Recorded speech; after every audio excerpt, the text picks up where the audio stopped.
Bismillahirrahmanirrahim. Assalamualaikum warahmatullahi wabarakatuh. Alhamdulillah wassalatu wassalamu ala Rasulillah, amma ba'd. Ya, kita akan melanjutkan buku panduan Durusul Lughah. Sekarang kita sudah sampai di pelajaran keempat. Dalam bagian ini kita akan mempelajari penggunaan kata depan. Kata depan. Pertama, kata benda isim dalam bahasa Arab memiliki akhiran untuk menunjukkan fungsinya dalam kalimat. Akhiran normal dari sebuah kata benda adalah sebagaimana dalam kata al-baitu jadidun. Ya. Jadi secara normal isim itu atau secara hukum asal isim itu mesti dhammah. Berakhiran al-baitu. Jadidun, dun juga itu berakhiran dhammah. Kata benda yang memiliki akhiran yang normal disebut berbentuk, jadi saya tidak perlu membaca ini bahasa Inggris. Berbentuk dalam bahasa Arab disebut marfu'. Jadi dhamma itu dalam bahasa Arab dia marfu'un. Ya. Setelah kata depan yang dalam bahasa Arab dinamakan huruful jar atau huruf-huruf yang bisa mengkasrahkan kata benda setelahnya. Ya. Jadi sekarang ini kita mempelajari huruf jar. Jadi secara hukum asal dia mesti dhamma, al-baitu. Namun ketika didahului dengan huruf jar, maka yang hukum dasarnya itu dhamma, maka akan merubah menjadi kasrah. Ya. Coba diperhatikan fil baiti. Ya. Ini ketika dia beralif lam. Ketika dia tidak beralif lam, contohnya baitun, ketika didahului dengan huruf jar maka akan menjadi fi baitin. Fi baitin. Atau artinya di dalam rumah. Begitu juga dengan al-maktabu, alal maktabi, ya. Kata benda yang didahului oleh kata depan dalam bahasa Arab disebut dalam posisi majrurun. Majrurun. Jadi isim ini yang terletak setelah huruf jar itu namanya isim majrur. Isim majrurun. Ini diingat istilah-istilah nahwu, ya. Ada tadi marfu. Marfu artinya dia isim itu dhammah. Ketika dia kasrah dia disebut majrurun, ya. Dalam bagian ini kita juga mempelajari dua kata ganti domir, yakni huwa, dia maskulin artinya untuk laki-laki, dan hiya untuk feminim, ya, untuk perempuan, ya. Domir artinya kata ganti, ya, ini diingat, domir artinya kata ganti. Ini domir huwa, hiya. Apa maksud dari kata ganti itu? Kata benda maskulin atau untuk laki-laki merujuk pada kata ganti apakah kata benda itu manusia, hewan, atau sebuah benda lainnya yang dianggap maskulin. Contoh, ya. Jadi yang dianggap maskulin atau laki-laki itu dia mencakup entah itu orang atau manusia, atau hewan, atau dia benda, ya. Contoh, ainal waladu, ya, ainal waladu, maka akan dijawab huwa. Kita gunakan huwa karena al walad adalah laki-laki. Huwa fil masjidi, huwa fil masjidi. Ainal kitabu, ini benda. Di mana buku? Huwa, kita gunakan juga huwa karena benda ini dia laki-laki karena tidak memiliki ta marbuta. Huwa alal maktabi, dia di atas meja. Jadi penggunaan domir huwa itu mencakup manusia, hewan, dan benda, ya. Dan kata ganti untuk perempuan merujuk pada kata ganti hiya. Apakah menunjukkan manusia, hewan? Jadi sama. Contoh, aina aminatu, hiya fil baiti, dia di dalam rumah. Aina sa'atu, hiya alas sarir, kita gunakan hiya karena sa'ah dia adalah perempuan, feminim, karena dia memiliki ta marbuta. Jadi benda itu atau hewan, benda atau hewan, dia diketahui bahwa dia itu feminin, ya, feminin, ya, ketika dia memiliki ta marbuta, ketika dia tak memiliki ta marbuta, ya. Catatan Kita telah mempelajari bahwa tanwin adalah kata benda tak tentu. Misalnya, artinya tanwin ketika dia berakhiran tanwin itu nakirah. Artinya dia kata benda tak tentu. Artinya kita belum menentukan secara khusus yang kita maksud. Ya.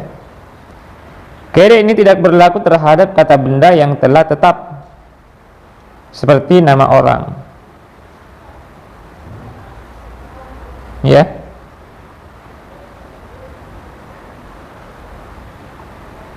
Ya. Seperti nama orang Hamidun.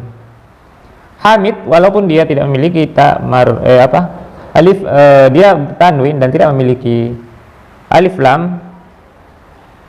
Namun ketika dia nama orang itu tidak berlaku lagi yang namanya nakirah pada nama orang, karena nama orang itu kita sudah mengetahui kata ini. Maksudnya kita sudah menentukan yang mana yang kita maksud. Kalau saya mengatakan Hamid, itu kan nama orang. Jadi saya sudah menentukan yang mana yang saya maksud, yaitu Hamid. Bukan yang lain, bukan Ahmad, bukan Khalid. Artinya saya sudah menentukan Hamid. Beda kalau saya mengatakan rumah, baitun, sebuah rumah. Artinya saya belum menentukan rumah mana yang saya maksud. Dia masih bersifat umum, ya. Itu ketika nama orang, tanwin ini tidak berlaku pada nama orang karena sudah tentu. Tanwin itu artinya kata benda tak tentu. Yang kedua, nama perempuan tidak memiliki tanwin. Misalnya Fatimatu, Zainabu, Aminatu, ya. Jadi semua nama perempuan dia dikecualikan dari tanwin. Artinya kalau tanwin itu kan ketika dia tidak memiliki alif lam. Ketika dia tidak memiliki alif lam, maka dia akan semestinya dia bertanwin. Ya. Namun untuk nama perempuan sendiri ini dikecualikan daripada kaidah umum itu, yaitu mesti bertanwin ketika tidak memiliki alif lam. Jadi ingat, semua nama perempuan yang tidak memiliki semua nama perempuan maka dia tidak boleh bertanwin. Kosakata baru, ala di atas, as-sama'u langit, al-faslu ruang kelas, al-mirhadu toilet, aina di mana, ghurfatun ruang, al-hammamu kamar mandi, al-matbakhu dapur, fi di atau di dalam, ya. Jadi kita tidak usah menjawab latihan. Ya, tetap sekarang pelajaran keempat. Pada bagian ini kita akan mempelajari dua kata depan. Harful jar, yakni min yang berarti dari, dan ila yang berarti ke atau kepada. Kita juga mempelajari dua kata ganti domir, anta, ana dan anta. Untuk berjenis mudzakkar atau laki-laki. Dan muannas ini. Jadi ana itu berlaku untuk perempuan dan laki-laki. Ana Muhammadun, ana Aminatun. Jadi domir itu, ana kan dia adalah domir. Jadi kata ana itu berlaku untuk perempuan dan untuk laki-laki. Tetapi, nah ini diperhatikan, tetapi anta artinya kamu hanya dipakai untuk maskulin, untuk laki-laki, tunggal, ya. Jadi hanya seperti saya mengatakan anta Muhammad, kamu adalah Muhammad. Saya tidak boleh dan itu hanya berlaku untuk laki-laki. Saya tidak boleh mengatakan anta Fatimah, karena kata anta itu, domir anta itu hanya untuk laki-laki, ya. Beda dengan ana. Ana ini berlaku untuk perempuan dan laki-laki. Kemudian kita juga telah mempelajari dua kata kerja lampau, fi'il madi. Kata kerja lampau itu dalam Arabnya, tulisan Arabnya fi'lun madi. Yani zahaba, artinya dia telah pergi.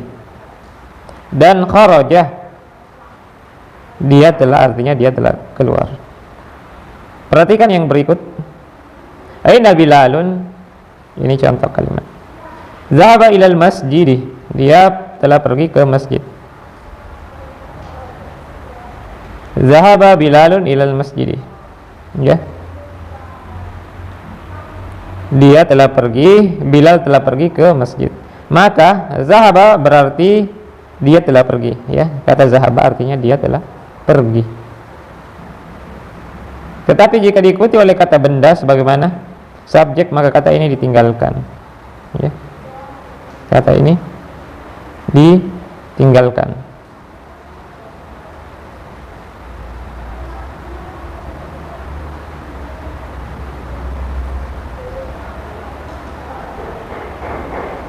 Kosakata baru min artinya dari, jika bertemu dengan alif lam maka berubah menjadi mina. Min itu berakhiran sukun. Ketika dia bertemu dengan alif lam maka dia mesti dibaca mina, seperti minal baiti, ya, minal baiti. Kosakata baru Filipina, ila ke al-madrasatu sekolah, al-yabanu Jepang, as-suku pasar, as-sinu Cina, al-jami'atu universitas, al-hindu India, al-mudiru direktur, ya. Kemudian kita masuk di pelajaran kelima.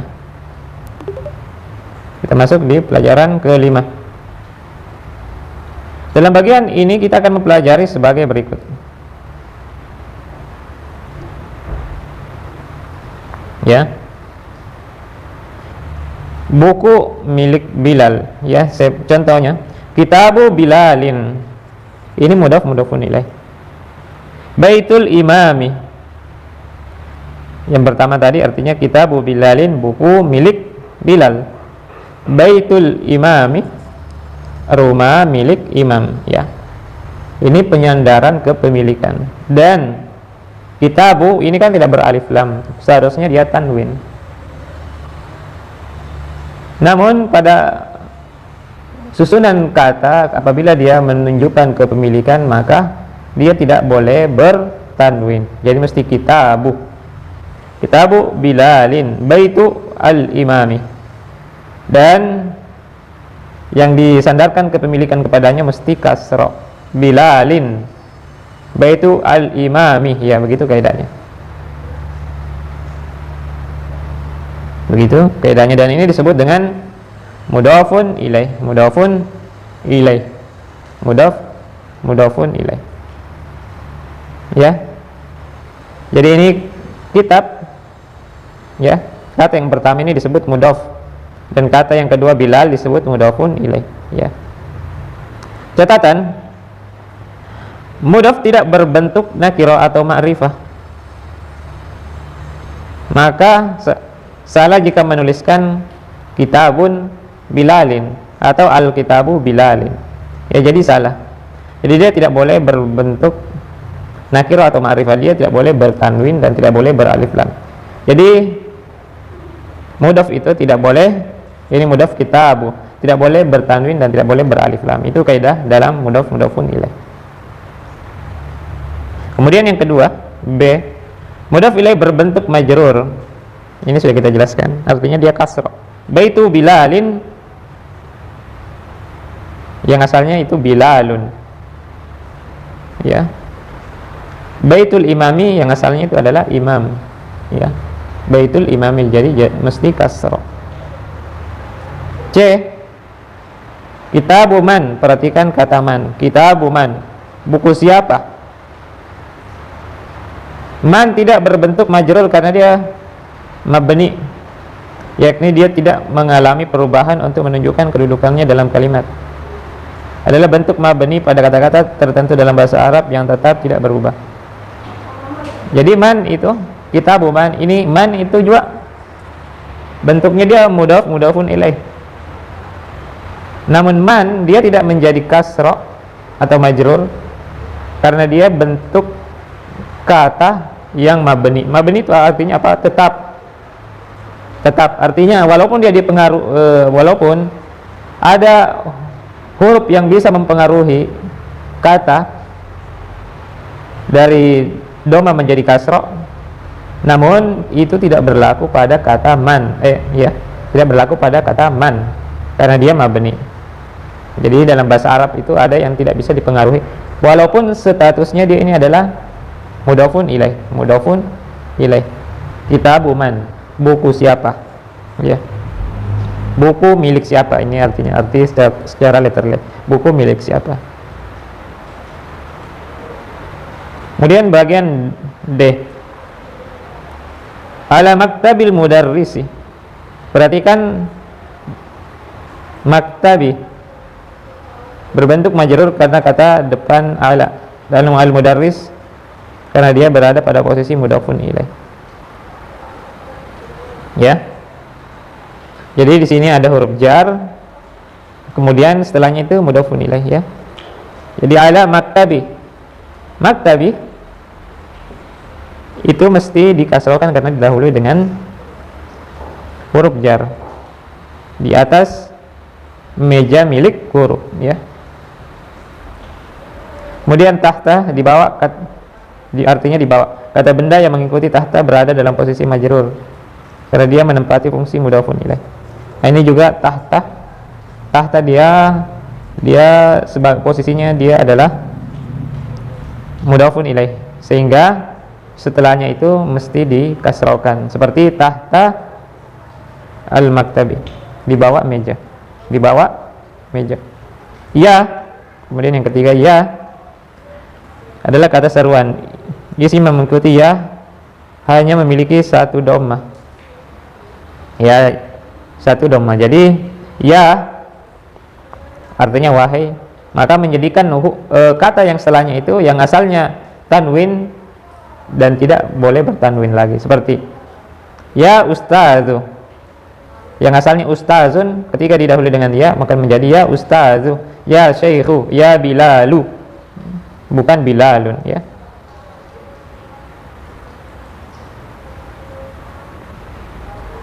Kemudian kata benda isim dan ismun dan ibnun berawal dengan hamzatul wasal jika didahului oleh sebuah kata dihilangkan dalam pengucapannya. Jadi huruf i pada ismun dan huruf i pada ibnun, maka ketika didahului dengan huruf setelahnya atau kata setelahnya, maka huruf i nya itu tidak dibaca lagi, seperti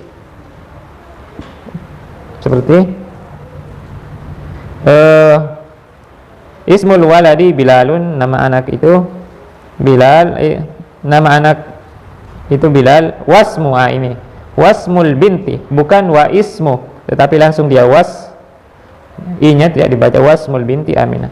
Seperti kemudian yang kedua ibnul mudarrisi tabibun, wabnu, ini wabnul imami tajirun, ya. Kemudian ini ainab, ya, langsung bukan aina ibnu tapi langsung aina bnu Hamid, ya, gitu. Kemudian kosakata baru, ya, ini dibaca sendiri. Ya, mungkin itu saja yang sempat kita sampaikan, mudah-mudahan ada manfaatnya. Jadi apa yang kita jelaskan di sini sebenarnya sudah kita dapatkan di pelajaran buku Durusul Lugha. Ini hanya beberapa pengulangan dan penekanan apa yang telah kita dapatkan di pelajaran sebelumnya, ya. Saya akhiri, hadanallahu wa iyyakum ajmain. Assalamualaikum warahmatullahi wabarakatuh.